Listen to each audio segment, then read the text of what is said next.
All right, guys, welcome back to the show. We got a good one for you tonight. I say that all the time, but I really do mean it. Today we have Amanda with Virginia Distilling, and we are going to talk about all the things they're doing. She is the lead blender over there, so we'll get a little bit more into that. But I want to thank you, Amanda, so much for coming on here and hanging out with me for this short time. I know you are a busy lady, and I don't want to keep you, so we'll get right into the meat and taters of it. Why whiskey?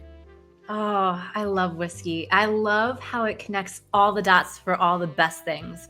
Memories made, the experiences of travel, food, my gosh. Aromas are so key with like enjoying life and making those memories. And then also history and culture and people and the appreciation of craft. I love how it all connects. And whiskey is like the through thread. I can't even speak. Through thread. I promise I haven't had whiskey in a couple hours. Well, speaking of that, you guys were gracious enough to send over some samples. By samples, I mean full bottles, which I'm not complaining about because I will enjoy these and sample these out to people. Which one did you want to get into first?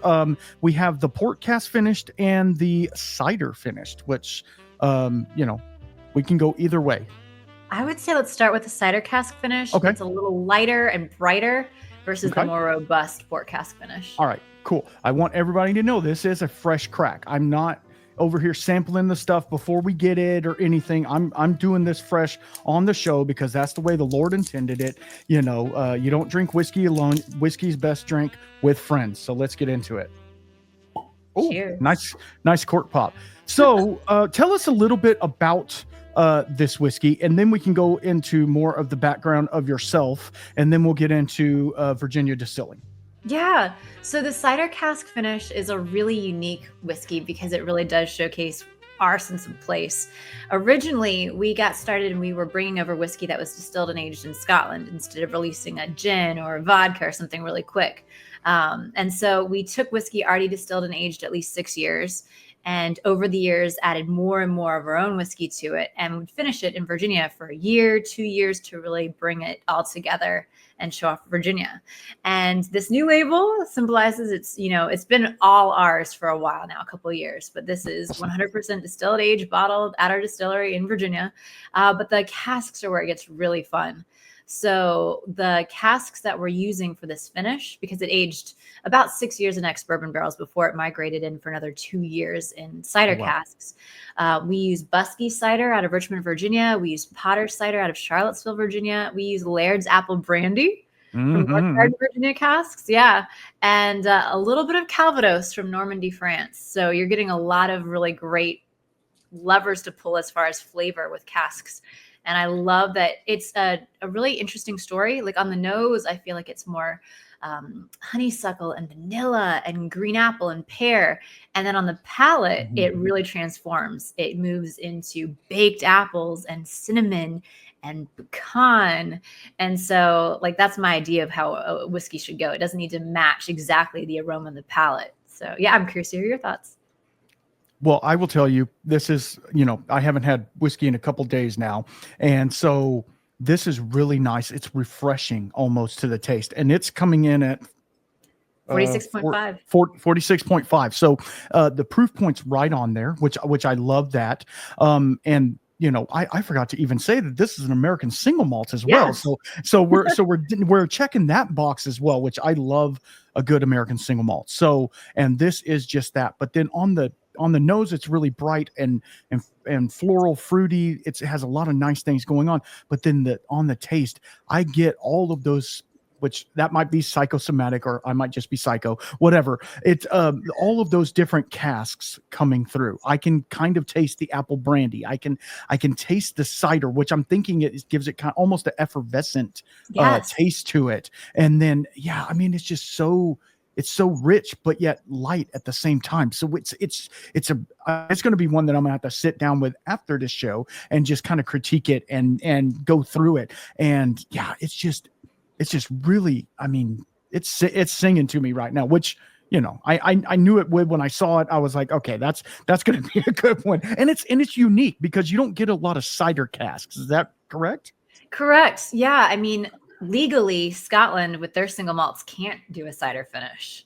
Right. So we get to do things and be more creative. And it really does match where we are in Virginia. We're surrounded by orchards. A lot of the big players have apple orchards in our area. And in fact, our distillery has remainders of pear and apple trees from decades to a century ago. So it's really cool to have that. Yeah, absolutely. Because it showcases something different, obviously, but it is still very much an American single malt. Like, you still get the maltiness, you get the sweetness, and you get that earthiness pulling all the way through. It's really cohesive, and it's not one thing is standing out above the other. They're blended very well, which I congratulate you on that, because as I've talked about in the past in multiple episodes, blending is one of the hidden arts of whiskey. And if you want to get into a little bit of how you got into doing stuff like that, doing the blending and getting in with Virginia, and then we'll go on to the actual distillery itself. Yeah, it's funny because when you're a kid and they're always asking you, what do you want to be when you grow up? I always said something random like pet detective, because Yeah. the idea of being a whiskey blender just wasn't in my realm of thought at all. Yeah. But I always did love figuring things out, how things worked, why. And I loved slowing down and smelling things. So whenever I traveled, even before I was legally old enough to drink in this country, I could legally drink in other countries. And it was never about intoxication. It was always about really experiencing the flavors and the moment and the unique things. And so single malt grabbed me pretty quickly. And I think it was that sense of place that we talk about all the time. And I was back in Virginia. I was doing the nonprofit thing, working at a bank, trying to figure out my life and feeling really panicked about committing to this doctoral program. And I heard about this distillery opening up in Livingston, Virginia. And I went on their website and saw it was not going to be a bourbon distillery. They were making single malt. And I just immediately had this compulsion to be part of it. So I wrote a cover letter in like 2 minutes flat, and I sent them my resume. And magically, I was exactly what they were looking for to build a tour and tasting program. I had worked at the Virginia Aquarium when I was an undergrad and loved it. It kind of broke my heart to leave, but my dad was sick and I wanted to be closer to home. And they were looking for someone to develop this program. And I had experience with tourism and hiring and training tour guides. And so that's what happened. I was brought in to do that. And as I was growing my skill set and just knowledge, I was really lucky to be mentored by some of the big names in the industry. And long story short, when we were doing the project of bringing the distilled aged spirit from Scotland and blending it, we sent samples to Nancy Fraley, and she is this blending genius. And we even had her out on site to do a class, and we just hit it off. I was pretty reserved and quiet, and I answered a question she had. She kept pointing to me and saying, "You tell me what you think." And afterwards, she grabbed me and she said, "You have a really good palate." And she started telling my employers that and advocating for me. And she offered to be my mentor. And I thought she was just being nice. And then she came to visit again because she was working in DC, and she came by for a day to hang out. And she said, "I'm not joking. People ask me all the time to mentor them, and I'm offering for you." And I was like, "I'll take it." Absolutely. And she's the one who advocated for me to become the head blender at Virginia Distillery Company. She's such an advocate and someone who is really generous. She's never gatekept, and that's been really inspirational for me. And that's a thing, right? Like, people, when they have a skill set, some people, they're like, "Oh no, this is just for me." They don't want anybody else to have that. And then it unfortunately it dies with them as well. So it's like, it's one of those things where you're like, man, share it with somebody to where this knowledge can be passed on. And Nancy is doing amazing. And I love everything she touches turns to gold, obviously. But it's really cool that she was just like saying, "Hey, you need to do this. I want to do this with you," because, I'm sure that not only her, but you get approached all the time with people wanting to mentor under you now, which that to me would be super cool. Me, my day job, I'm a plumber by trade. So I don't get people coming to me asking to mentor as much as say but you it's would. Important. Absolutely. No, I'm not lying. You can flush your toilet thanks to me. But anyway, maybe not your toilet, which is a little far away. You couldn't afford me by the time I got there. But it's just so cool, the community. And that's a Yes. lot of what I like to talk about is the whiskey community, because there's so much out there, and it's not just like, oh, it's the big bourbon guys taking over. Now they're seeing that the craft movement is kind of a thing, and it's kind of a big thing, and they're like, oh, we need to start doing what they're doing, because they're doing cool stuff, and they don't care that it's actually a distilled spirit specialty or whatever. Like they're just doing cool stuff. And so like they're trying to mimic what craft has been doing for 20 years or more. So it's really fun to see that, and to see and so when you got into the blending part, how daunting was it at first when you started doing the blending and you're like, oh my gosh, how do I even make this? Because you had a baseline that you were trying to hit, correct? Yes, it's interesting because in a way, American single malt is the wild, wild west. Mm. Bourbon and rye are handcuffed to new charred oak, but American single malt, it could be any cask type, honestly. So I had this one gift was Dr. Jim Swan. He came on site once in early 2016 and sent a couple emails out. And one of the big gifts that he gave us was he said, try maturation in all the different casks you can and just figure it out. Mm. And he shared some of his really nice contacts in Europe. So we got really good quality casks, which was a huge gift. Yes. Especially as things like sherry were becoming more and more hard to get, at least the good ones. And and so we did experiment early on. And it has been interesting. Sometimes it feels like we're still inventing how to make things better, even landing gear while we're up in midair. But it's been a lot of fun and very satisfying to just approach it from the idea of how do I create a house style that showcases what our distillate is and protect that. So finally, and it takes years. You know, we were distilling and aging a decade ago now. And I didn't know what was going to happen. And we've even changed from a dunnage style cask house to 2 metal clad. So I'm getting data and trying to get more and more predictive. So I had to take some stabs in the dark, and it'd be wonderful to go back a decade and reimagine some things, but it's all been a gift. And I think having this idea of I need to let the orchard fruit shine.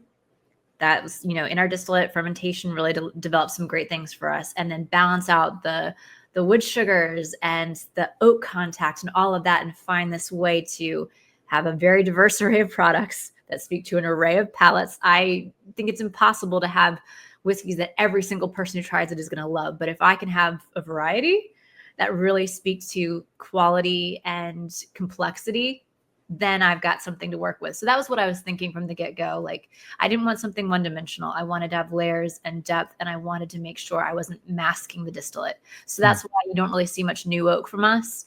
It's really all about the balance and letting the malts be a rock star too. Because you can see it, especially in this one, in the smell. I don't know. It's really like you're saying, that orchard fruit, all the things that you're saying, and it's not masking anything. It's very cohesive. It's doing what it. Whereas if you were to put it in new oak, you're going to get a lot of that vanilla, caramel, all the things that might take away from the distillate. I would feel. There's some distilleries that are doing that, and they're doing amazing things. But I feel like the casking that you're doing, being in sometimes used oak, or maybe even 3 or 4 times used, it really showcases the spirit, and like you're saying, keeping the spirit forward.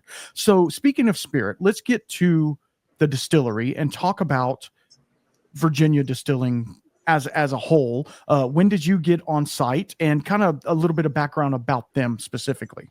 Yeah, so the distillery was built starting in 2011, but it was a 4-year process of really getting everything up and running. So we didn't turn on our stills until 2015, when I was already on site. So April 2015, the big thing was we broke ground on the visitor center. And October 2015 is when we really turned on the stills and began aging up. We started really filling barrels in November of 2015. So we did some trial runs, and we're kind of getting everything together. But November 2015, everything was running.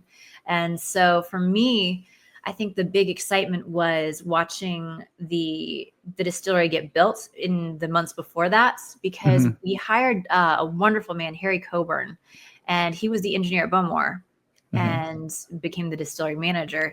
So he had decades and decades of experience. He was already semi-retired by the time we got him, but he has such a love for what he does. He's in his late 80s now, and he's still like checking in on me and giving recommendations.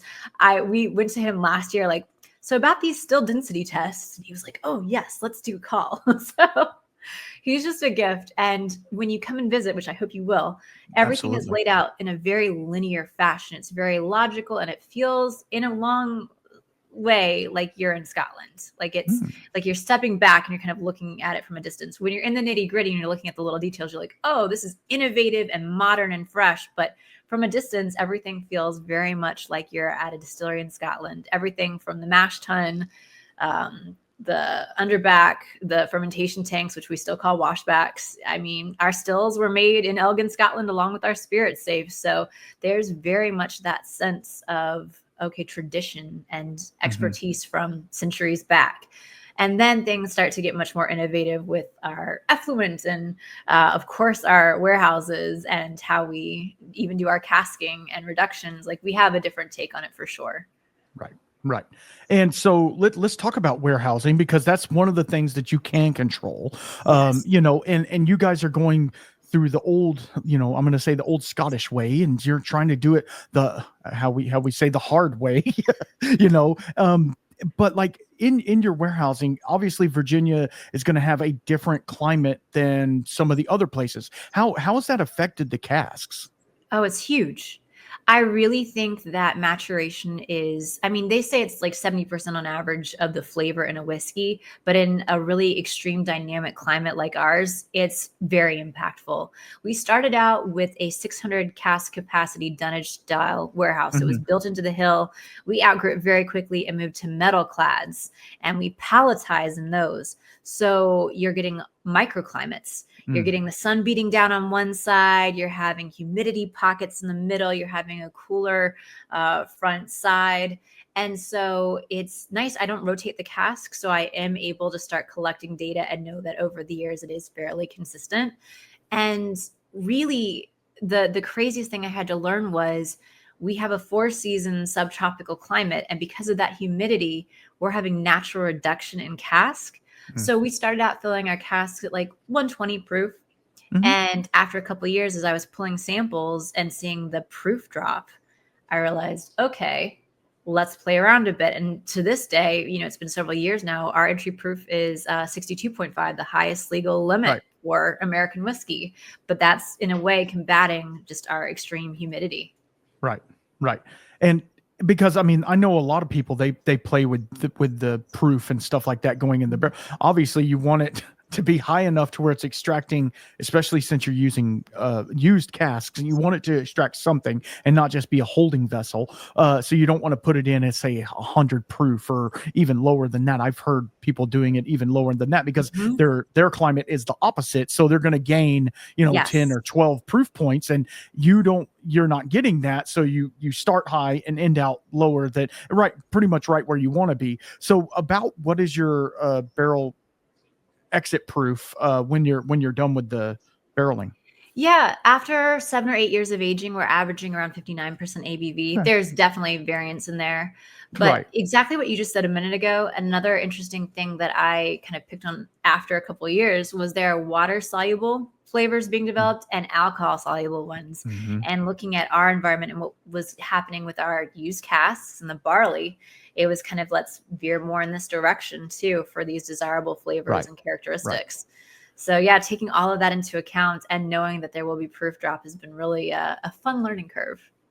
Well, and another thing you can do is you can have, and I don't know, you might be doing this and might be getting into it as well, but you can have some at the higher proof and then some at a lower proof, and you can pick up on all of those soluble And then blend things those and just together. Yep. and then kind of blend it together. So You tell have us a a little bit blender's about. head. Well, I got to hang out with some really cool blenders. So yeah, it's it's a thing. But also you understanding the cask and understanding what it's going to give you and what it's going to take away from. So if you go in there with a very clean, nice, some would say neutral spirit, it's going to only impart so much. So like, and if this isn't your expertise, just let me know. But like, tell us a little bit, if you can, about the distillation process, how you're taking your cuts and stuff, because obviously that makes a huge difference on the final product as well. It does. I'll talk about the cuts, but I'll jump back to fermentation for a second Okay. too, Yeah, because when you talk please. about, yeah, the creation of flavor in the first place, that led us after a series of months of experimentation to go with 2 different yeast strains. One Mm, is just doing its job. It's the workhorse, doing the conversion over to alcohol, but the other one is there for the esterification, the congeners we're going for.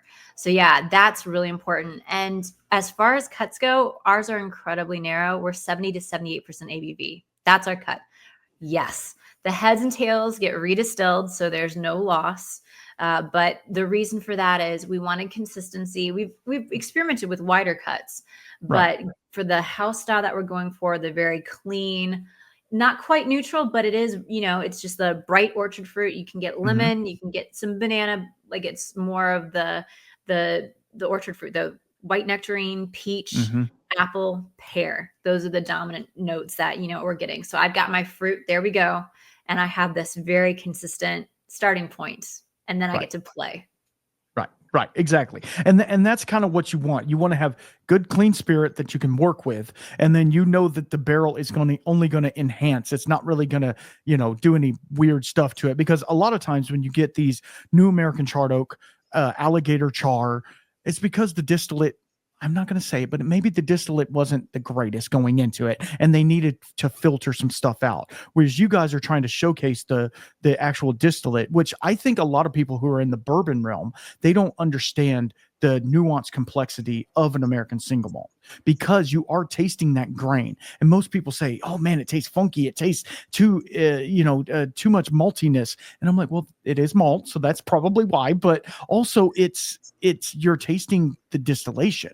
You're tasting Yes. like, and me being the nerd that I am, I would love to have a sample of the new make spirit and taste it next to and do Yeah. all the side by sides, because that's the type of person I am. And I know there's way more people out there that are just like, does it taste good? That's all I care about. So how do you combat that? Because I know, for being the blender, you're trying to hit a profile and you're trying to hit your house brand, but also being a whiskey nerd, I'm hoping that's what you are as well. You're wanting to like shoot way over here and do this weird thing, but then you're like, I don't know how it's going to be received to the audience that I'm approaching with it. So what has there been projects where you guys are playing around with different things, like different strains of yeast and different weird casks? I mean, the cider ones and all of that, they're great, but they're very similar in profile. Are you trying any, don't say Amberana, but are you trying any weird things to where you're like, oh, this is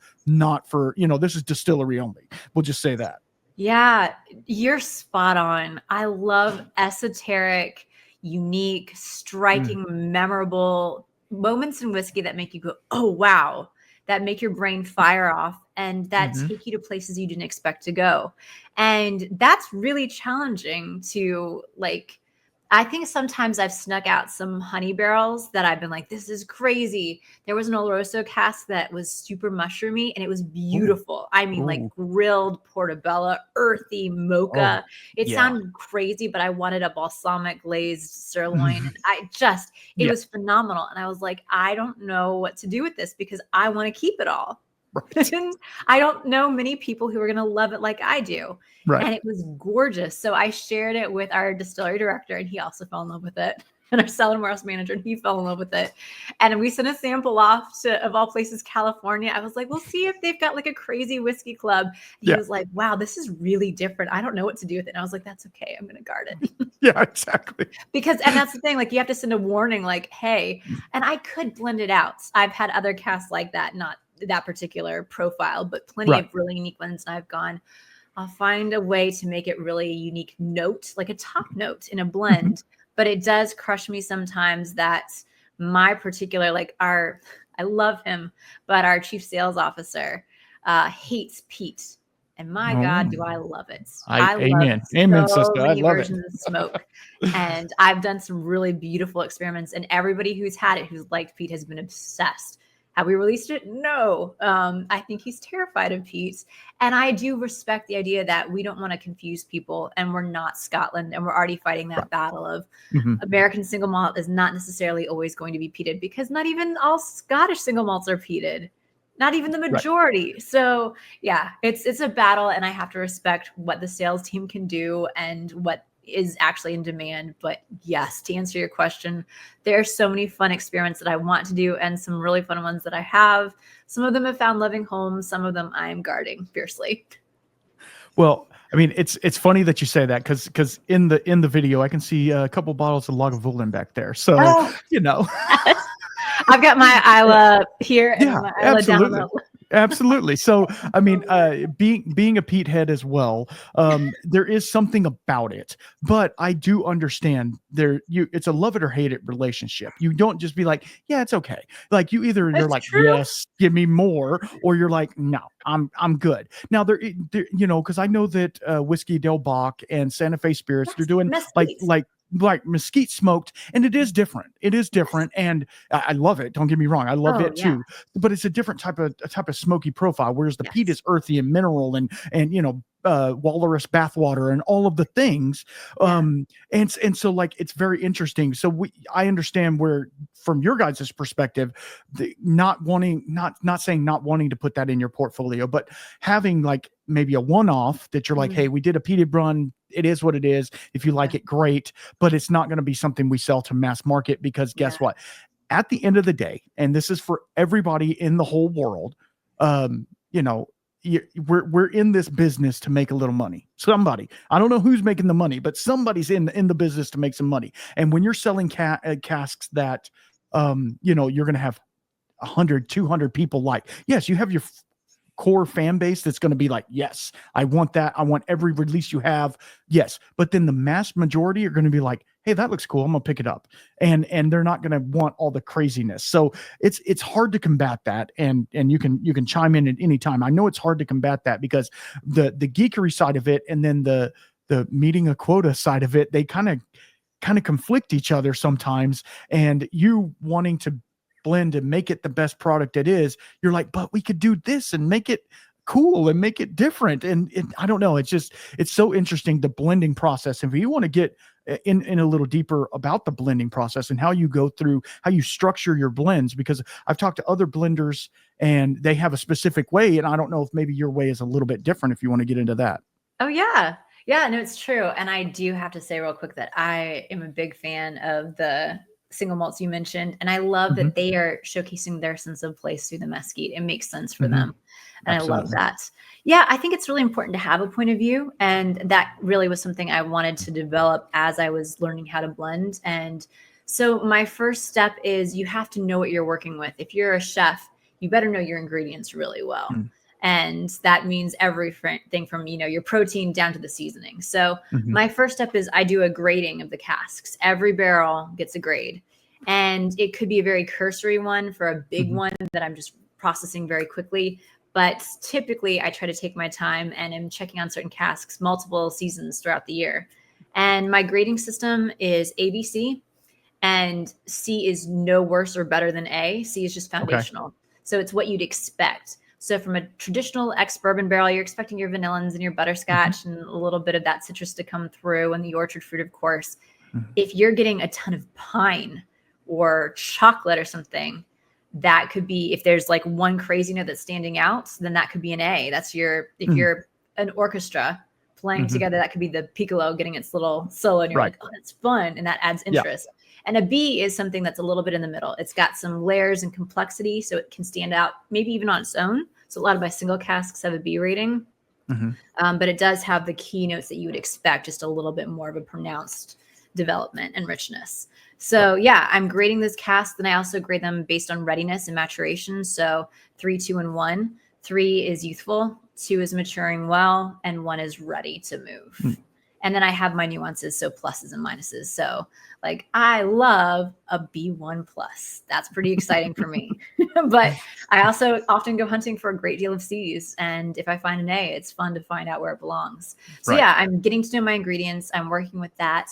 And then blends can be all sorts of sizes. My first blend was only 37 casks. It was 21X bourbon. It was 10 red wine casks, and it was 6 sherry casks, 2 Fino, 2 Oloroso, 2 PX. And I have it memorized because it was like, this dialing in moment for me. Mm-hmm. And yeah, Sure. I learned quickly, and I was inspired by the Solera system in sherry. But I realized for consistency, which is something you want if you're, producing something in wide arrays of amounts for different states and everything in other countries, you want that consistency. So I turned it into a vatting system where I never fully depleted a blend. I would build to match it and then move that over. So it was always topping off before everything was completely bottled. And I migrated to that pretty quickly. And now a typical bottling run is hundreds of casks worth. Wow. So yeah, Wow. big scale up over the past really 5-6 years. Yeah. Okay. So I finished that cider cask. I just poured a very small amount because it is a week, and we're not trying to get too gone. But I see this port cask, and this one has 3 different types of port. Am I correct? Correct. Yeah, we All right. use Well, let's Tawny, get into Ruby. this. Yeah. I think that's one of the things I really love about port casks is you do have this sense of rich decadence that you can really deliver. And so I love using tawny port. That nutty complexity is beautiful. But I also really love ruby ports. That red fruit note can really shine with our distillate. So having both of those to work with is great. And then in addition to getting casks from Portugal, we have these incredible wineries all around us. And so I will get their port style dessert wine casks. Yes.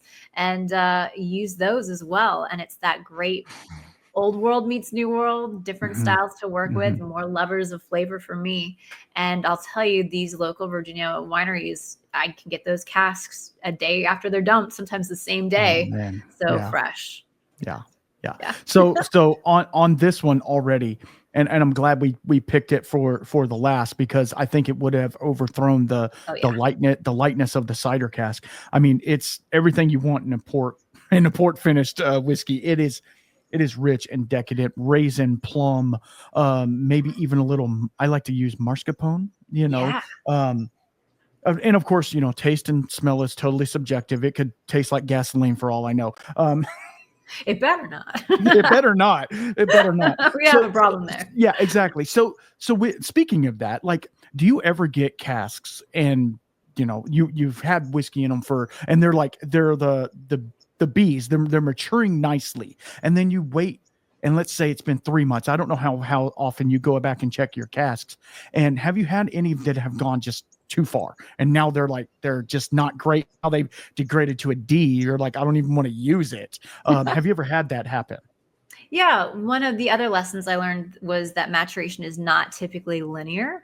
So I remember panicking, thinking, oh no, I've missed it on this specific cask, and thought, oh gosh. And thank God I waited and checked it again 2 weeks later and was like, okay, hang on, it's mellowing out. And I think it is because of how dynamic our weather and climate is. Right. That kind of lends to it. But yes, I think one of the hardest lessons for me still is it's not a level playing field. With our dynamic swings in temperature, we're getting a lot more color and flavor and richness developing in our whiskey very quickly, but we're also having a lot of evaporation and thus oxidation. So while Scotland or Ireland or England can afford to sit on their casks for decades, I can't.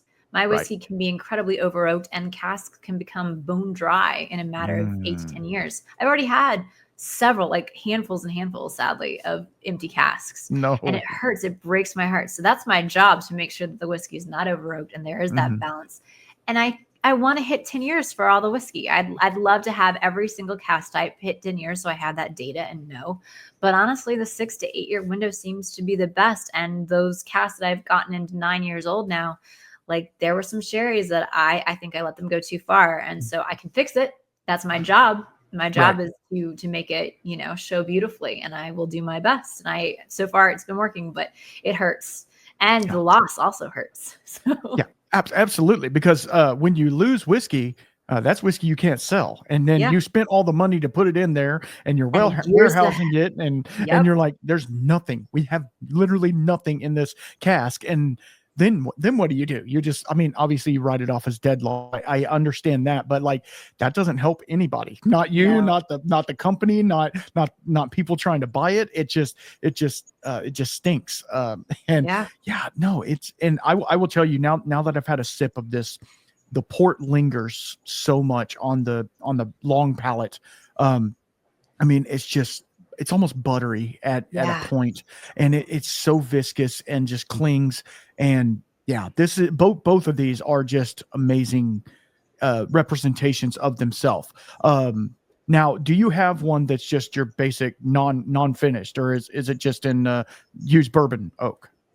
I do. It's under the Courage and Conviction line. We have an Okay. ex-bourbon cask. So it's actually, if you look over my head, that green tin right there. Oh, okay. Yep. Yeah. So that's probably your most entry level. This is how you get to experience our distillate without anything to really dominate at all. And Yeah. I do like using ex-bourbon barrels because Mhm. it's not masking our Yeah. fermentation. It's not masking our malts. There you go. So one question that I always ask people when they have, their own bottles behind you, how does it make you feel when you can turn around and say, I made that bottle? Like you didn't make it, but you know what I mean? Like I had a heavy hand in that whiskey that's in that bottle. How does that make you feel? My happiest moment with it is sharing the whiskeys I've made with people and watching them really enjoy it and be happy, and then having them talk about it and bring it up again. So I think the first moment that I was like, oh, this is a dream come true, because it was already like I felt that feeling, but the moment that Right. I cognitive, oh, this is great. I have a dear friend. I've called him my brother for 20 years. We've been Mhm. friends since he was 9. And he's a chef. And we were drinking, Johnny Walker when we were Mhm. teenagers, talking about the flavor, dissecting it, pairing it with food. And so when he got married and had whiskeys that I made there, he had this great speakeasy bringing all the whiskeys, and I saw it, and it became our toast. It became like, it was the whole theme of the reception. I just felt like, yeah, this is our dream, and I Mhm. made this happen. And I'd look back at like our teenage selves and go, yeah, like we're living our dreams, and Mhm. we're sharing it with other people and helping them feel like they're a part of our happiness too. Right. Right. I mean, because that's what it's really all about, right? I mean, whiskey is just a catalyst for a good time. And now Yes. some people can take it the other way and make it, a good time every night or whatever. But what we're saying is like it's friends and family and understanding and like dissecting, but yet letting it also be in the background and letting it just be like you can have the best time with the crappiest bottle of whiskey, or you can have the worst time with the best bottle of whiskey. I mean, it's all set and setting and how you're wanting to do it, and obviously I always tell people, drink responsibly and all the things like we always do, but like if you're not feeling it, don't do it. You know what I mean? Yes. If you're and if you are, and if you're having a great time, also watch that, because good times end up with a loose hand, and all those things. That's one of the things I try being this on this side.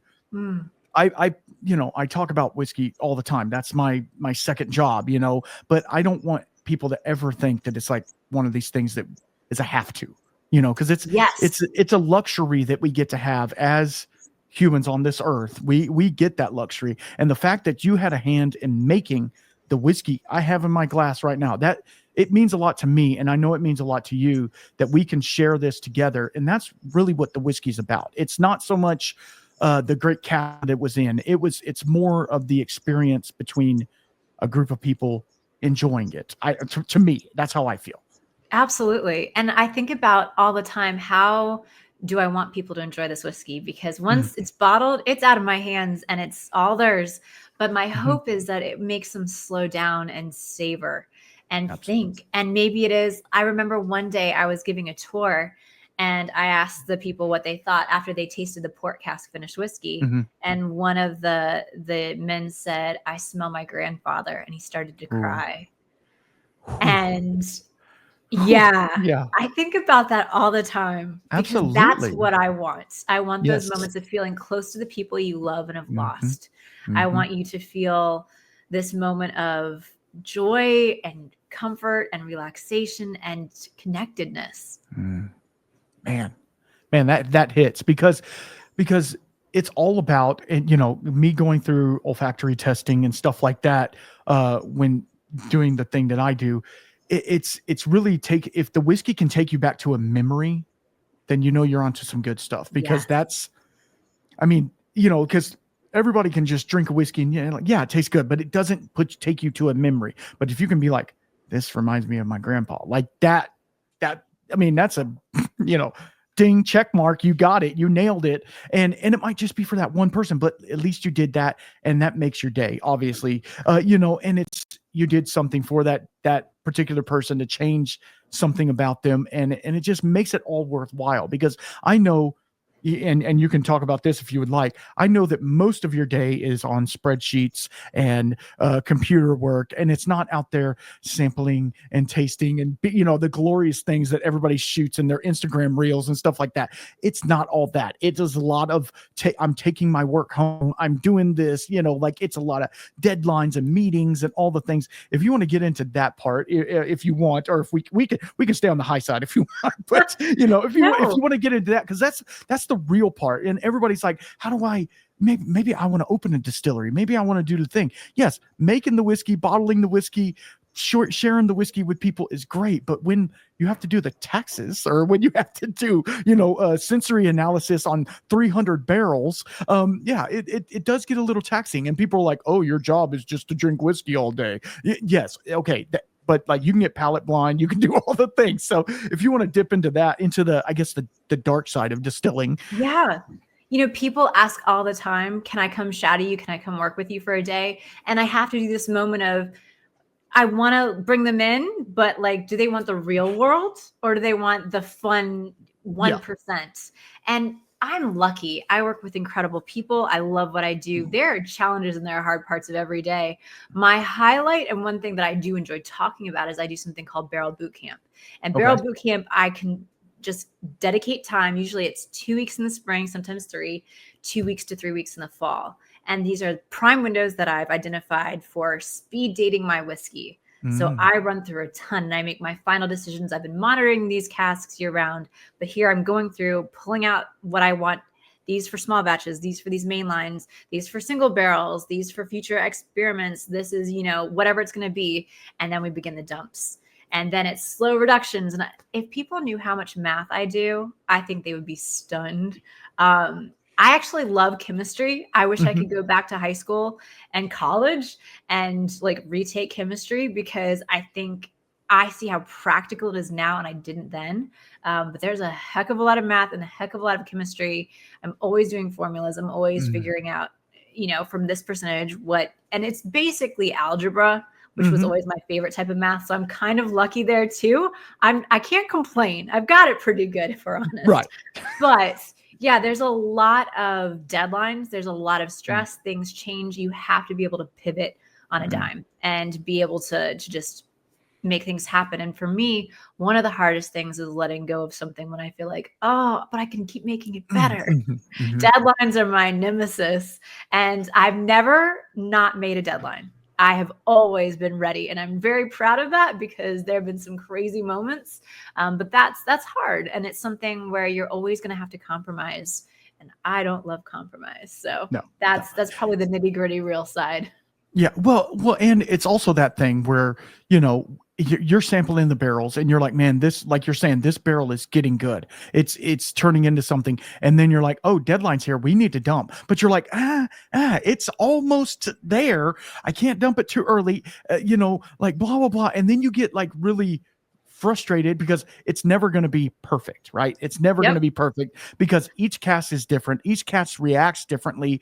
And then maybe the day you're blending it, and I don't know if you can talk about this, but your palate might be a little off, and we can dive into that a little bit as well. Like obviously, if you're the blender, and I know you probably have a team that helps you as well, and you can say, hey, try this, what do you think of it, and stuff like that. But like, it's kind of up to you, the final product of what's going on. So like, if you're off a day, I mean, that's going to mess up the whole process. I mean, obviously you'll be able to hit the profile and it'll be okay, but like, you'll be like, man, that wasn't really my best day, and tell us about palate fatigue and, how you go about getting through said whiskeys.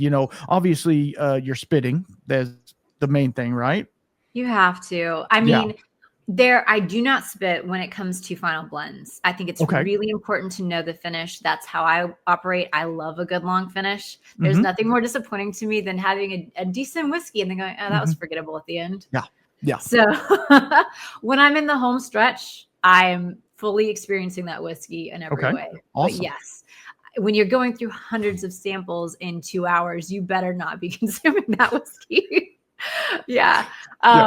And my palate is best in the morning. So I often do not eat until 11:30 or 12. And I eat like it's my job, and I drink so much water. I will be drinking water till the moment I fall asleep. Like, it's insane how much water I drink, but I'm very much about staying sober and being careful about this. So yeah, typically my window could be 6 a.m. we have a morning meet, stand up at 9 a.m. So I'm usually like wrapping things up by that time. Which sounds crazy. And yeah, my friends are used to me saying things like, oh, I'm only drinking at work this week, or I haven't had anything since 9. And I don't mean it to be, facetious or anything. It's just literally the answer to the question of what I was doing and when I last drank. So yeah, I think there are lots of tricks to keep your palate sharp. My biggest fear was during COVID. I was so frightened that I was going to lose my smell, my sense of smell. And so I did finally get it, and it was towards the end, and it wasn't bad. I'd already been like double vaxxed at that point. But I have a Lazy Susan style spinner of spices. So it's my spice rack. And I decided when I was sick, I was going to spin it blind, open one and smell it. And I knew I could smell, like I could smell everything, but I go to do it for the first time and nothing. And I panic. And it was rosemary, which I hadn't used, and it was still sealed. Of course. I opened everything else, not the rosemary. Of course, because I mean, you would have been able to smell rosemary for sure. Oh yeah, that's funny. That's funny. Yeah, and I think that's the hard thing for, like you're saying, you're going through all of these samples in a couple of hours, and so like you're having to, and so when you're doing that, and you don't have to give me trade secrets, I'm not asking for that, but like when you're doing that, are you just grading them like you're saying A, B, C, 1, 2, 3 as you're going through? Or is it a little more, do you give a tasting note? Because I just got done doing blind tastings for the Texas Whiskey Festival. And I can't tell you guys who's the winner yet, although probably by the time this comes out, it'll already be over, but I can't tell you who the winner was. But I'm just saying, we went through 20, 30 a day, and we did it in 2 days. And like, I felt palate fatigued, and I'm like, man, what is going on? And of course I spit and I did all the things like you're supposed to do, but man, it was really hard. And of course I haven't trained my palate to do that. So walk us through that. Like, how is it just doing it in that succession? Like, it's got to be taxing. Yeah, there are 3 tricks that I rely on. One I know you do, I'm sure. You can spill your arm and reset because you're used to your own scent. I like to take a break and go outside. That is the best way to clear everything, kind of reawaken my senses. But my other trick is tea. I find that there are so many subtle aromas and flavors in tea. It kicks my brain off in a different way. So I usually have a very mild, subtle tea ready to roll. And so I'll take a break. And instead of just doing water, I'll pivot to that. And it, like, neurons fire off. I recalibrate. And it works really well for me. Wow. I'm a tea fanatic. Okay. I have probably 500 or 600 different teas in my, it's bad. Okay. I almost have not as much as I have whiskey, but I have a lot, loose leaf mostly. Wow. And there are so many flavor compounds in these teas. They're incredible, whether it's jasmine or oolong or rooibos, like you name it. I'm not going to do a lapsang souchong or, like that's not going to happen on these days. It's going to be very, mild and subtle, but it works for me in a really great way. And it's been something that I've relied on more and more. So I usually have a big tumbler full of this tea, even up in my blending room. Wow. So yeah. And it's like nobody else can even smell it, but I can. And so I'll just kind of keep it sealed up tight. And then when I'm ready for a reset, take a little 2-minute breather and do the tea. And I've also heard from other people, like, don't put yourself out of your comfort zone. Like if you're tasting, if you're doing a blend or something like that, and like you normally eat 2 eggs and bacon for breakfast, don't not eat that. Like continue to do the thing. Or like, there's some people that smoke. If you smoke, don't stop smoking on that day. Like just continue your normal thing, because that's where your body and your brain is set to. Because unfortunately, we are creatures of habit, and we continue to do the same things. Some people call it crazy or psychotic when we continue to do the same things, but it's that's just kind of how we are. So if you pull yourself out of that, your mind and your taste buds and everything, they kind of go haywire, and you're like, oh, I'm tasting whatever off of this, whereas I didn't yesterday. So it's just staying very consistent in the way that, and that might just be me. You can tell me if I'm wrong, but I think there's something to that you really don't want to suddenly have to reacclimatize who you are and everything. Like I use unscented lotion and unscented hair products, and like I'm really cautious. My friend brought in pickled garlic and I couldn't touch it for a week because of when I was blending, and it broke my heart. I try to make the right decisions, but you're absolutely right. I think people do need time to re-acclimatize if they're changing up their system. Right. All right, let's get into the profile that Virginia has. Like what is your, I hate to use the word skew because that makes it very marketed and stuff like that, but like how I see you have quite a few bottles behind you. What is your profile line from the bourbon cask only all the way through? And you said something about single casks and stuff like that. Kind of give us a little rundown on those. Yeah, we have 2 different lines. So the first line that we launched officially in 2020, we had a little sneak peek out in 2019, is called Courage and Conviction. And that's all about primary maturation. So for that, currently, every single product in that line is new make whiskey going into an array of different casks. So the flagship is what's in the blue tin behind me. That's our signature malt. And that one is comprised of whiskey aged separately for about 6 years in ex-bourbon, red wine casks, and sherry casks. Okay. And after the separate maturation, slowly blended together, reduced down to 46% ABV and bottled. And then the line extensions are those 3 select cask types. We've got the ex-bourbon, which we talked about, the cuvee red wine casks from France, Spain, or Portugal, and the sherry casks that come from Spain. And then we have like our premium special product, which is the copper tin behind me. That's double cask reserve. It's a little older, a little higher ABV. And that's a blend of about 55% aged in ex-bourbon and 45% aged in these STR cask shaved toast rechar from Europe that I really love. Okay. Yeah. And so that's the core Courage and Conviction line. There are signature like single casks that are out there that are honey barrels that I've picked from any one of those casks that I mentioned. Right. That's awesome. The other line, which came out first, is the VDC line, and that's about cask finishing. So that's the cider, that's the port. I've got a toasted oak finish. I've got a Cabernet Sauvignon finish. The port and the cider were like our first 2 big ones, so they have a big place in my heart. But the others are rolling out, and they've won some awards. I've got a couple specials that come out once a year, so they're LTOs. We have what we call Scholar's Craft. That's a coffee cask finish, and all the proceeds from that go to different nonprofits that we've collaborated with over the years. And with that, we also have a scholarship with the Appalachian University's Fermentation and Distilling Sciences program.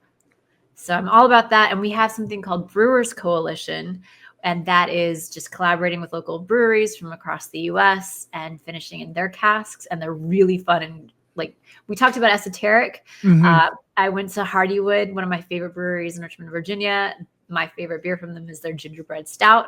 And I kept thinking like the apricot and honey notes are going to just mesh beautifully. The ginger, I think it's going to work with our barley.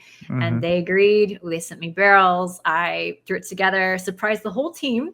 and it ended up being in Whiskey Advocate's top 20 whiskeys of the year. They were all like, Wow. what are you doing? And then they all fell in love with it. And then we won the award. So I was like, okay, risks do pay off. Yeah. And I do know what I'm doing. I still catch myself going, oh, that worked. All right. Yeah. Well, and I mean, correct me if I'm wrong, but whenever you get like that kind of pat on the back from somebody like Whiskey Advocate, which, you know, they pick who they pick and it's fine. But like, you know, when you get something like that, it just has to make you feel good to know that something you had a major role in, other people are jiving with, and you're winning awards from it. That has to mean something to you. It does, especially I think in this case, because we'd been on that top 20 list before, Right. but I think this time it meant more to me because it was a swing. I thought it was going to be beautiful, but honestly, I think I made that whiskey for myself. Mhm. And that's, you know, to go, I'm pretty sure not everybody's going to love this. It's a little bit crazy. I think it's Mhm. going to be beautiful, but it's so different that some people are probably going to taste and go, I don't know about that. That's not my palate. And so that was a little bit like a confirmation. Like Yeah. it's good whiskey. Right. I know that the caliber is there, and it's okay if it's not everybody's cup of tea. So that was fun.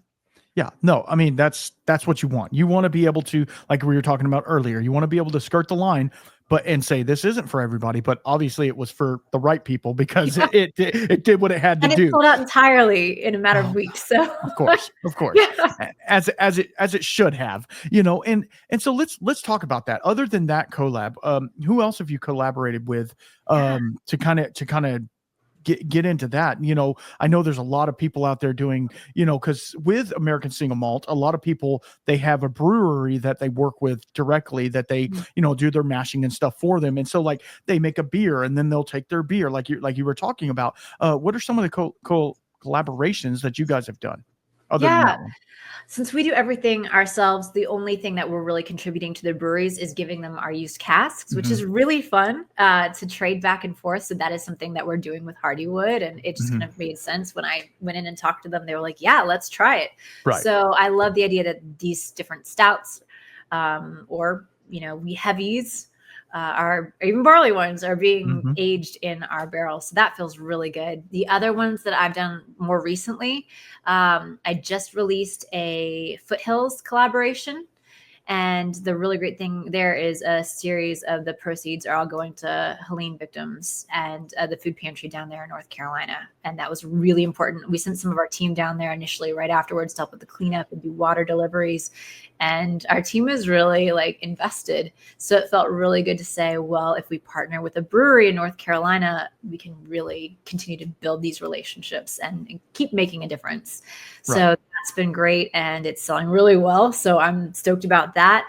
And then we are just now launching in Virginia, the Proper Pour with Boulevard out of Kansas City, Missouri. Those are great guys. I really enjoyed working with them. And I just got to tour their facilities not that long ago. And we're already talking about our second version. And it's a totally different profile. Each of these collaborations, like the Proper Pour has this blackberry cobbler vanilla note coming through, this earthy cocoa, which is totally different from the Foothills one, which has some raspberry notes coming through. And yeah, it's really fun for me to get to play and show off what local guys are doing, because the great thing with, you know, all these breweries is they're doing what we're doing in the initial steps. Like a lot of them are using a lot of barley, if not all barley. And so there's a nice mirroring, and that malt being, you know, the DNA of what we're doing makes a lot of sense.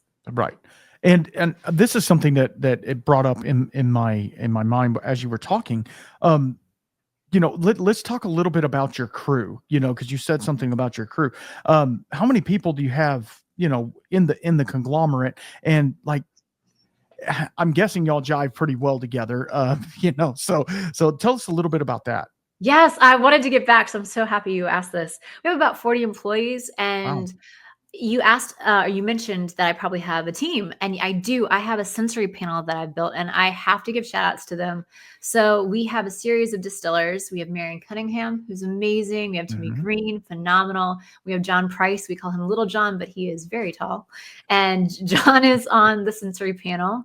Brian Hersey is our cellar and warehouse manager. He came from the wine world, and he has a phenomenal palate. He's also on the sensory panel, and he is driving the forklift for me. When I'm on the road traveling, he is overseeing all the reductions for me and Wow. making sure the totes are moved into the bottling line appropriately. Like he is the best colleague anybody could ask for. He's a rock star. And then Dustin Castor is our distillery director, and he's also on the sensory panel. He's very cerebral. He owned a brewery at one time, so he was an archaeologist before that, but we found him through the brewery, and it's great to have that. All those people are such phenomenal teammates to have. When somebody is out sick, somebody flexes into cover for them. They're all willing to wear multiple hats. We've had moments where we're going to fall behind on a deadline. So the distillers drop everything and stay extra, or come in on the weekend to help on the bottling line. Like they don't have to do that. Right. But they're willing to. So we have an incredible team. I'm so grateful for all of them. Absolutely. Because I mean, at the end of the day, it's all about the end result of the product, and you got to do whatever you got to do to get the product out. And if it's, we're behind on distillation, then people jump in there, or something breaks down, or you have to, it's like a family. You have to treat it like a family, and everybody just kind of pitches in where the need is needed. And then you just kind of roll with that, which is super cool, doing that. And the fact that you guys are giving back to the community and trying, I know you're also trying to run a business. I get that, but like, you give back just as much, and from what I'm telling, just as much as you are receiving as well. You guys are doing a lot, and it shows. And it shows not only in the product that you're doing, but like in the outreach that you guys have done. And that means a lot, because there's a lot of people out there, not just distilleries and stuff, that are very selfish right now. This is, we've turned into a pretty selfish world. And I hate to say that. I don't want to get negative about it, but like, giving back, showing love, showing patience, kindness, all the fruits of the spirit, showing all of them, is what this world is all about. Like being negative and angry and hating people and all of these things. Like I'm not about that. I'm not about that. We're gonna fix it. We're gonna make it right. And I feel like you guys are trying your best where you guys can. Obviously, you don't want to step on anybody's toes or do anything that's out of line. But at the same time, you're there when you need to be, and that I commend you guys for that. Thank you. Yeah, I am always just kind of humbled and blown away by the generosity of our team. Mhm. Yeah, we have an engineer, Mike Foltz. I have to give him a shout out too. Like he will do whatever is needed. And we had a day where we couldn't have the crew come out to take care of the lawn. He Mhm. stopped and he mowed our lawn, which is massive. There you go. And it was the heat of summer. Mhm. There he was, not looking for any attaboy. He was way overqualified to be out on the horse, but he did it for like half the day. Yeah. And it's just that sort of spirit. And again, we do volunteer days where our team gets paid to take a day and just give back to their favorite charity. And Mike's always at the food pantry. I'm always at the SPCA. But I Well, love getting to see people's hearts. And I think it's a very authentic way to feel like you're making a difference, but you're also feeding your own soul and each other's souls, mhm. because the team's going to talk about it. They're so Mm. happy with what they did, and the gratitude that they got to experience fills them up too. So it's almost like, I mean, it's selfish of me, but I'm there to make the dogs happy because that makes me happy, you know? Absolutely. Absolutely. See, and that's, we all have our special gifts, other than you being an amazing blender and doing all the things that you do. But like, you know, you're a dog person, obviously. I'm guessing that's the Yeah. case. You're a dog person. So you're like, okay, I'm going to do this because it makes me happy, but yet I can give back, because animals have a sixth sense about certain people, and they know them, and they feel at peace when you're wanting to be in their presence. And that's really cool. It's really cool that all the things that you guys are doing. Okay. So personal question. Where were you born? No. No, besides that.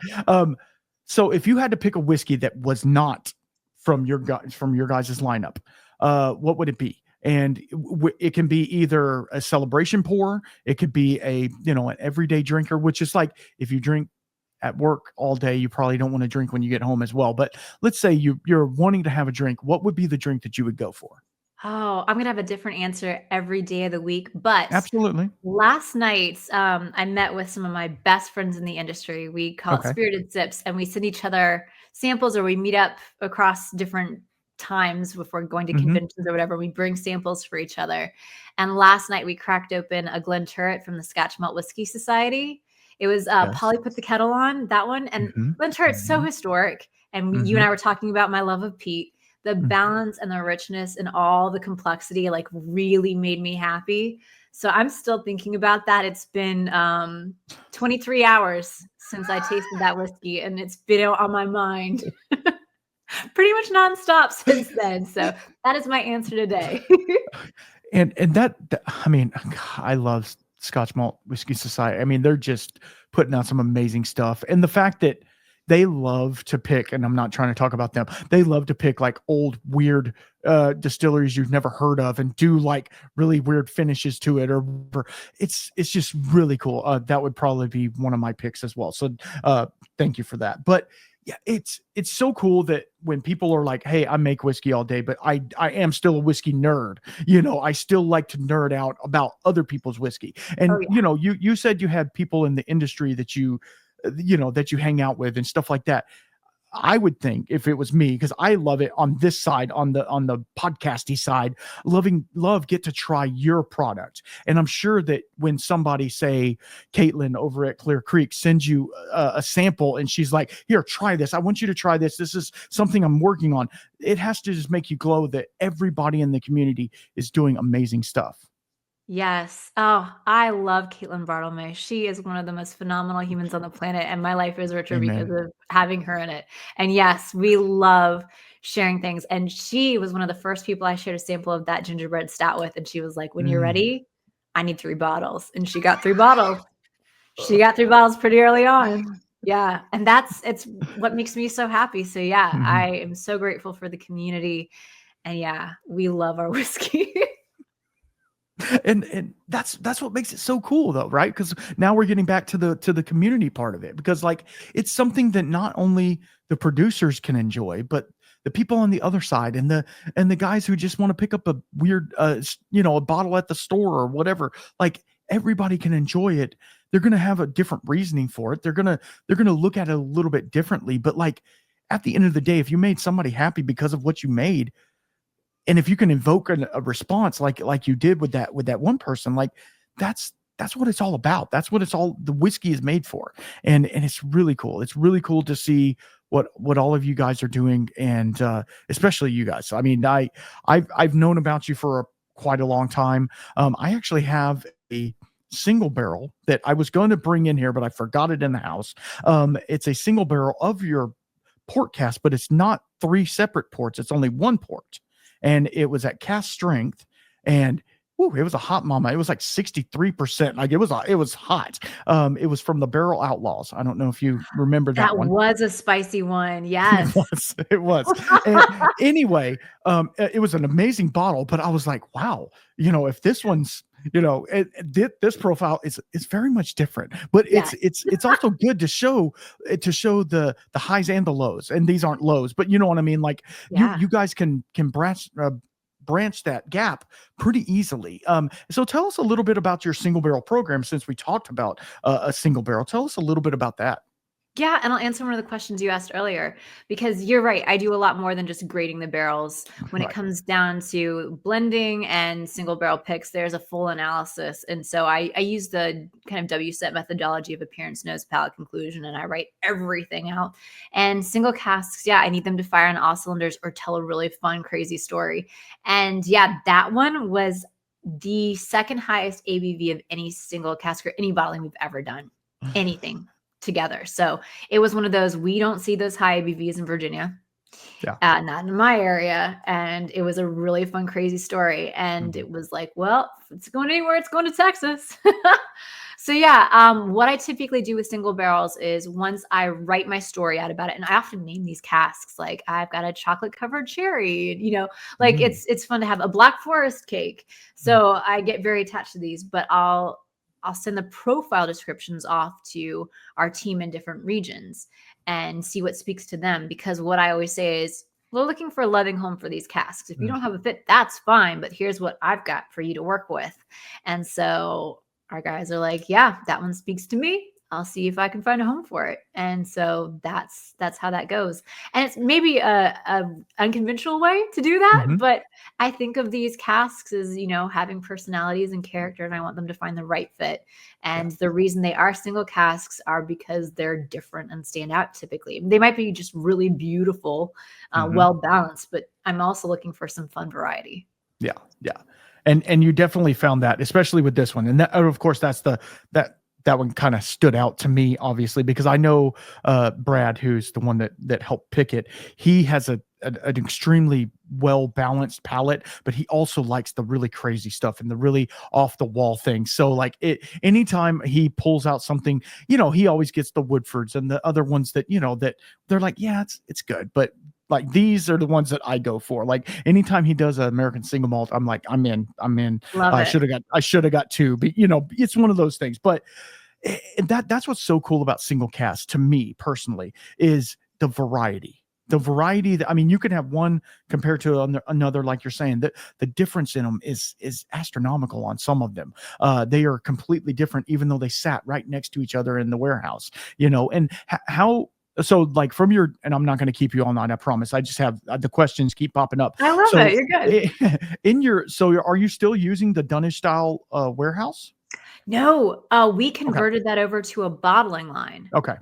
So the building is still there. It's beautiful, No, I'm but sure. very different on the inside now. And so, yeah, our bottling line used to be on the lower level of the distillery, Okay. and those were cramped quarters. So Yeah. then we were able to spread it out and have a staging area in the front of that. Okay. So it was kind of heartbreaking for me because when it Yeah. rained, we had an earth and then gravel floor. Mhm. It was just cement in the front area. Right. And I would go in there and I would hear the rain beating on the tin roof. I would smell the whiskey. I would feel it. Mhm. I would feel it in I'm my sure. bones. And it was just magical. I can still have those experiences in the larger cask houses, but it's not quite the same. Right. Right. No, I was just wondering if like if you did have that, if you had them, laying on their side in the normal ricks and then the other one with the palletized, if you found a flavor difference in them, but obviously you can't answer that question right now. So since they're palletized, let me ask this question. Is it top bung or side bung? Ooh, so we try to have them all top bungs now, Mm-hmm. but we still do have a handful that are side bunged. Okay. So typically we're not seeing leaking from those, but it's always ideal to have the heads drilled. Right. Okay. So my question with that, and I know a lot of people are going to the palletized type brick houses. Yep. Do you see, did you see, I guess, a flavor difference since that top head really isn't getting a whole lot of influence onto the barrel? And that's where where some people say, I'm not an expert on wood or anything like that, but some people say a lot of the flavor, since it's more compressed and it's a smaller surface area, that's where a lot of the flavor comes from. Are you getting any flavor loss, or is it just compensating because it's sitting solely on that bottom one and it's able to get some airflow on the bottom of it as well? I have been doing experiments on this. So, yeah, I Sweet. think for us and our cast types, it's actually pretty well mitigated. Okay. However, new oak, especially if you're playing with different like toasted ends and Mhm. things, the answer is different. The answer is you are missing out on things. Yeah, I'm sure. So, for our specific cast types, especially doing all the finishing, we're fine. Okay. Yeah, these are older and it's just different what you're pulling out. But yes, if you're taking it to new oak in particular, yeah, and I do Yeah. have a small handful of new oak casks, so Oh, wow. watching Okay. that. Yep. Yeah. So the two more questions, I promise. I love it. Good. What is the oldest cask that you guys have procured? So not oldest as far as us sitting on it and having it but like oldest that we received. Yes. Oh, so we have some Quercus robust.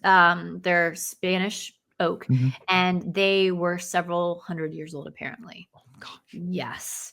And we Wow. got these almost a decade ago. We can't get them anymore. Oh Lord. But they sat on Solaras for a very long I'm time. sure. I'm And it sure was they did. only because of Jim Swan that we got this connect. Oh And Lord. yeah, it's been over the past decade, I've watched sherry really turn into a seasoning game. I mean, people Mhm. aren't drinking sherry and they haven't been for a long time. So it's been really challenging to kind of plan for that and make the changes we need. And thankfully, I have these great relationships and I'm still getting sherry butts that are, spending 7 years maybe on a Solera. So it's better Right. than 2 years, Right. but it's a different game. And so those old sherry butts are very different. And seeing the provenance and the story there was incredible. Yeah, I'm sure. I'm sure. I mean, 100-year-old cask. What are we talking about? Like that is amazing. Like you could literally put anything in there and it's going to taste good after. I mean, that's just me. That's just my thinking. You're talking It antique was at this point. intense. I mean, yeah, I'm sure it's oh Lord. Lord. Okay, let's talk about one more thing and then I'll let you go. Do you have any new things coming out? Things you're working on, things you can talk about that are new and upcoming and that are going to be amazing that you're thinking about releasing or you have in casks and you're like, hey, this is doing really good. Yeah. My most recent main product that I just launched, and we did a sneak peek at the end of last year, but now we're really like gearing up and it's got an actual label and all of that is the Mm-hmm. toasted oak barrel. Mm-hmm. And so talking about new oak, the idea there was we love West Virginia Great Barrel Company. They're Mm-hmm. phenomenal guys, love They working with are. them, and I love toast. So we take our whiskey that's already aged about 6 years and then spend a year, 2 years in these toasted Virginia oak casks. And I talk about, those Terry chocolate oranges, the Mm-hmm. ones that you whack and then you get the Yes, slices. I There's a do. little bit of that in there. It's Oh, just really beautiful. And again, it's our distillate shining through as right, the right, main star. And then it's just accented in a really great way. And again, showcasing Virginia. So I'm pretty right. stoked for the toasted oak. And this is the early prototype label in the middle, but the Okay. the real label is a paler blue and it has the topography of our distillery on it. So a Wow. little different there. Yeah. And then Yeah. I've been working on a cigar blend for a long time. And Okay. I again, training with Nancy, I always got to like watch her with the Yeah, Joseph yeah, yeah. Magnus. And I have other friends that Mhm. I've helped out with their cigar blends. So just watching from afar, I made a little prototype of what I thought a cigar blend would be and just thought this is kind of fun and this is nice and I'm really liking it. And then our our chief sales officer was like, I want to do a cigar blend. And I was like, I've got one. I've already made it. Yeah, I'm still doing some tweaks and we won't roll it out probably until the end of the year. But Right, yeah, I'm right. excited about that too. That's awesome. Okay, last thing, and I don't mean to take this anyway. Why are women in whiskey freaking rocking it right now? I think they always have been. I think their They stories they were have really they have. covered up and forgotten, which really hurts. And I worry that It that'll doesn't. happen again. No. But we have fun and we love flavor. And again, we love food and memories and sharing it. So it makes sense. Like it's fun for us. And I think that it is more of a community now than there was Mm, before. I think that's a newer thing that there are mhm, more moments out there to share it together, mm, and mhm. that's really exciting for me, and those are my inspirations, the women in the industry. They're phenomenal guys too, and I'm grateful for all of the relationships I Right. have in the industry. But yeah, the humility and generosity of the women in this industry blow me away and Mm. inspire me so much, and I wish I could just give shout outs to all of them every day. But yeah, I'm very fortunate to be among them. Absolutely. And I will tell you this, and this is coming from I'm not a professional palate, but uh, a woman's palate in itself, and this is not to be sexist or anything. I'm not trying to go there. I feel is inherently better than a man's palate. I don't know what the terminology is and how you would say. I think it's the fact that it's more nuanced and it's like whereas my palate, we'll just say my palate because I can only attest to that. I find the major notes in there, and then once I go back, I can pick up some little things. Whereas you're already going white apricot and all of the, and I'm like, what even is that? I don't even know what that is. So that's where what I'm saying. Like yours especially. I can't attest for anybody else, but I've talked to quite a few women in whiskey, and yours especially. I feel is just inherently better than say mine, for instance, which obviously you're trained and you know the things, but yeah, it's what do you think it is? Hmm. I mean, there is a lot of research that shows that women's sense of smell is more advanced than men. I think men can develop it. It's just like a muscle. Yeah. So Mhm. there are ways that you can train it. And that's something that I've set up for the guys on the sensory panel.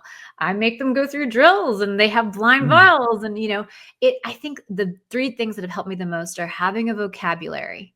mm, So when I smell something, I have the words to attach to it. mm, And I've set up tests for the guys. And eventually I've been able to dial in on when you smell this, you're just saying one of these words. mm, So let's build into it and get that experience. Having experience helps build the mm. vocabulary. It So does. loving food, loving travel, slowing down, all of that. Second thing, being able to dissect. So when you smell something, you know why you smell it and where it comes from. So whether it's I'm smelling blueberries and bananas and bubble gum in this Bren single malt from France. Why is that? Well, let's look at the esters and the Mhm. isoamyl acetate and go, okay, that makes That sense. So that's why. being able to cerebrally go through and connect the dots is really key for being a good blender. And then having a framework and a point of view really does help, because if you don't have that, you're just lost. And Yeah. for me, having taken the W set was a really good, helpful tool, because once I went, okay, appearance, nose, palate, and conclusions, I'm going to adapt that.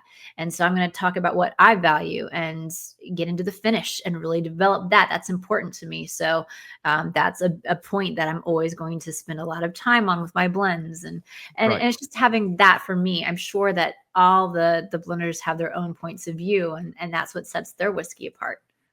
Yeah, absolutely. I couldn't have said it better myself, and I'm glad I didn't.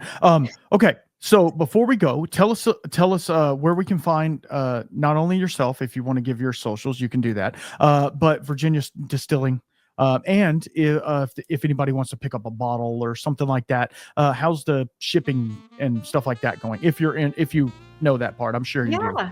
Yeah. So I'm almost non-existent on social. I do have an Instagram account, Wanderlust and Whiskey, but I almost never post on it. So the much more exciting thing is VA Distillery. Okay. That's on all the socials, and vadistillery.com is our website. We also have havecourage.com. So totally different websites for our two Hmm. different lines. And, Okay. Courage and Conviction is much more classic, and VA Distillery is more playful. Both of them have whiskey finders. So you can pop in your zip code and you can see places that sell our whiskey near you, or you could have it shipped to you. We ship to most states, so that's a pretty easy way to do it. And then another fun way to find me is through ASM Academy, which is a free online training that talks all about American single malts. Yep. So you can take that and geek out for a solid 20-25 minutes. And yeah, that's probably it. Awesome. Well, I will have all of that stuff linked down below in the description, as you guys well know. Amanda, I can't thank you enough for coming on here, hanging out with me, spending your time. I know time is money, and I thank you so much for the opportunity to get to hang out with you and try some amazing whiskeys that you brought forward. And I can't wait to see what you guys bring with the new years and all the stuff. I'm waiting on the 10-year. I'm waiting on the 10-year, but we'll see if we get there. But I can't thank you enough for being on here and hanging out with me. And guys, thank you so much for listening. And yeah, stay tuned. We got some really cool stuff coming up. And until next time, keep your spirits up. Peace.